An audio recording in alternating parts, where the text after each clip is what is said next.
জামাই ষষ্ঠীতে আমাদের বাড়ির নিয়মকানুন বলতে কিছুই নেই, আছে শুধু উপরি পাওনা খাওয়া দাওয়া আর আনন্দ। বলতে বলতেই জামাই হাজির, হাতে মিষ্টির হাঁড়ি না না, মিষ্টির প্যাকেট আর দইয়ের ভার নিয়ে।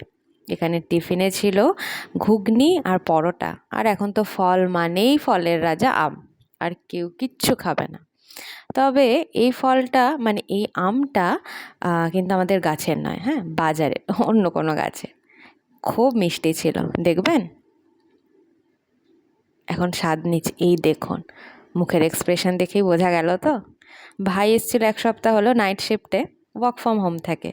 আজকে ফিরে যাওয়ার পালা, তাই মনটা ওর খুবই কষ্ট হবে। নাই বা কেন বলুন, একা হাতে সব কিছু করতে হয় ওখানে, এমনকি নিজে বেড়ে খাবারটাও নিতে হয়।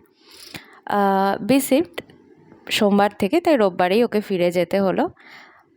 মনে তো খুবই দুঃখ, মুখে হাসি। যাই হোক, দেখতে দেখতে সন্ধে। আমি না দুপুরেরটা কিছু নিতে পারিনি খাওয়ার ভিডিও, কেন কি আমার খুব শরীরটা খারাপ ছিল। আর এখানে মুম্বাই ইন্ডিয়ান্সের জন্য আমরা প্রে করছিলাম, কিন্তু সেমিফাইনালটাও উতরাতে পারলো না। আমরা মুম্বাই ইন্ডিয়ান্সের ভক্ত।